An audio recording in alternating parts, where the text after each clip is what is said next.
How do you articulate complex ideas simply? And to understand this, we're going to look at one of the calmest speakers that I know of, VK Shivani. May not be nice to me.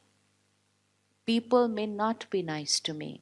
But if I learn to be nice to myself, which means if my every line inside is right, I'll be happy always. In the multiple videos we saw of her in our research, the comment section spoke for themselves. So many of them talking about how well spoken she really is.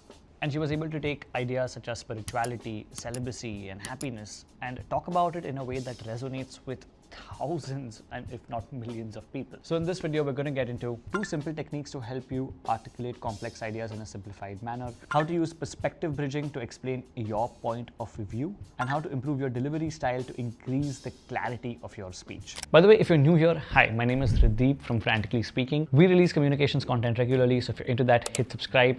And if you want to take your communications learning to the next level, you can click the link in the description, check out our courses, and see if we can work together. And by the way, if you want us to break down an other celebrity or personality and make a communications video on them, comment that celebrity down below. If we get multiple comments of the same people, we might just make that video. Okay, so the first technique we're going to get into is one of my favorite techniques to use in communication to simplify complex ideas. Now, in this interview, Sister Shivani is trying to explain how we need to take care of our values to achieve true happiness. Now, that can be a loaded thing to really explain and even a more loaded thing to understand. But just watch how she explains it in a clean, visual, and crisp manner. In this whole room, if you don't take care of one corner of the room, very soon there's going to be dirt there, there's going to be dust there, energy will get stagnant there. You're cleaning the rest of the room, but you're not going to that one corner of the room, assuming that when the rest of the room is clean and neat and perfect, that corner will be automatically taken care of. Now, what she used over here is something known as an analogy. An analogy is simply when we compare two seemingly unrelated things to explain a particular point. In this case, she talks about a room, a corner of a room being dirty, and how that can eventually affect the entire room. And she compares that to our lives, that if we don't take care of a particular part of our life, how it can start to affect everything else, even though we are seemingly taking care of 80 to 90% of it.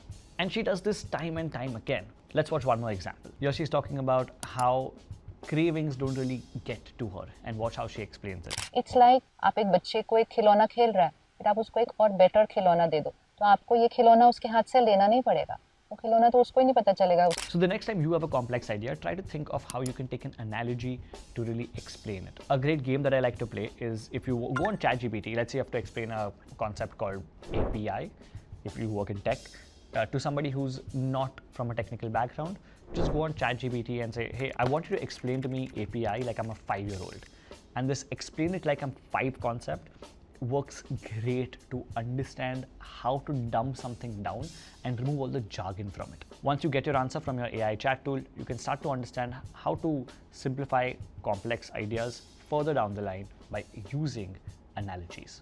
Now, talking about people who work in tech, one question we get asked very often is, when I'm asked something complex, how do I dumb it down to ensure that everyone can really understand me?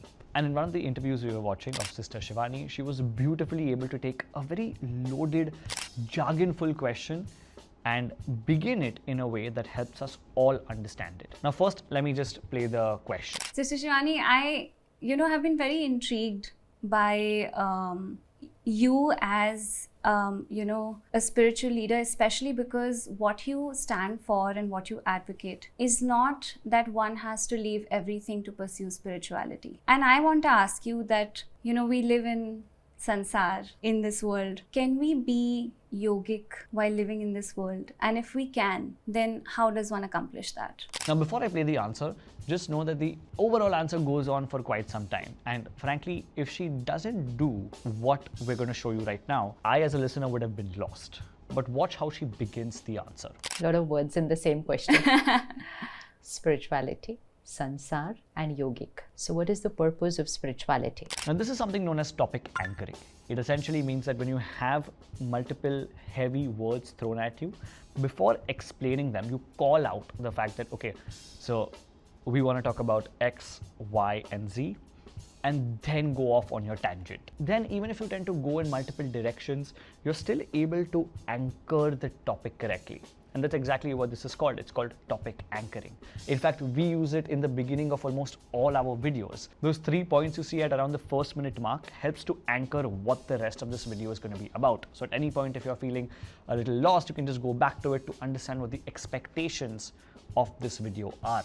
So in case you're asked something like this, just keep in mind 2 things. One is if you're asked a question with multiple complex words or a lot of jargon, call out what the jargon is first, so that people know what exactly you're going to talk about. And number 2, set the expectations of how you're going to answer the rest of the question. Topic anchoring works beautifully, and it's one of my favorite communication tools. But one of the most complex things to communicate is not necessarily when the idea itself is complicated.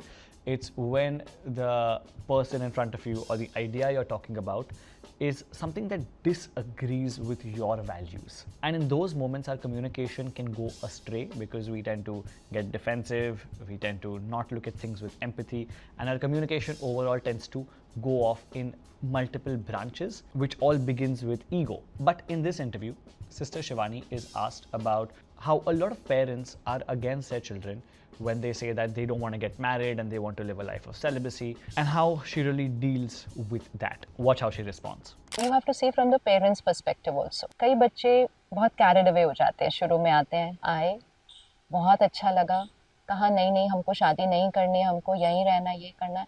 पर थोड़े साल के बाद अपनी journey पर ठीक से focus नहीं किया. फिर ना यहाँ फिट हो रहे थे, ना बाहर जा रहे थे.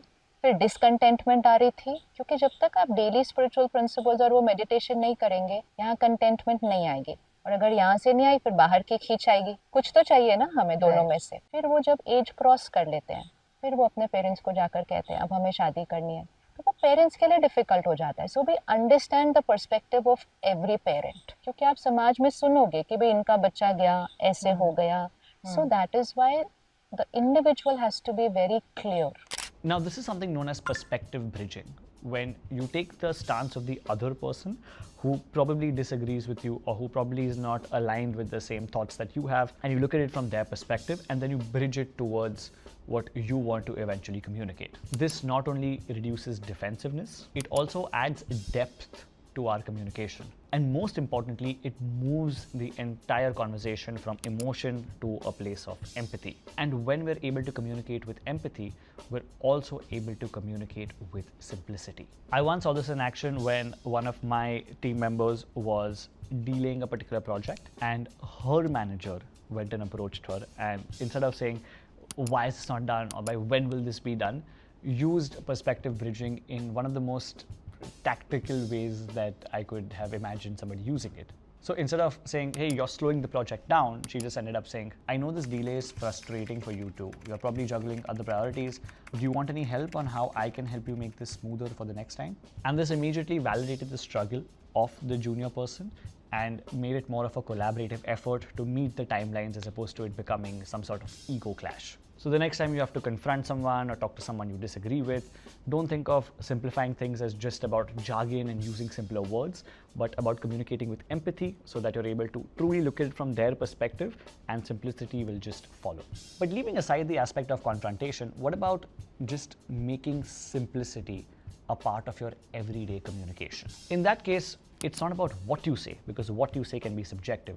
It's much more to do with how you say it. And one of the fundamental hallmarks of Sister Shivani's communication are her pauses. And there's so much weight in every pause she takes that it not only helps us digest the information more clearly, it also makes her communication presence come across so much more strongly. I'm going to play this clip and just notice the amount of times that she pauses. In a world where 24/7 I am just reacting to situations, not consciously choosing my response, but reacting to situations. Just take these two words and start playing with them. Reacting to situations, choosing my response. Is there a difference between the two? And just like that, thoughtful pauses for 1 or 2 seconds can be a great way to, and a very easy way, to simplify your overall communication. And I'm telling myself this as much as I'm telling you this because I am a naturally fast speaker and pausing does not come easily. But the good thing about learning to pause is that it not only makes you a better communicator, the energy of you pausing and speaking calmly is also reflected on your listener. In fact, when she does a podcast with Beer Biceps, watch how he begins the episode. I feel so relaxed just sitting in front of you. Usually with podcasts, I'm supposed to begin with a lot of high energy.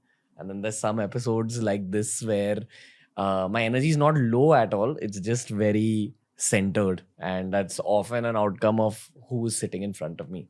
Using analogies, topic anchors, perspective bridging, and thoughtful pauses are great tools to have in your communication belt to take a complex idea and simplify it in almost any setting.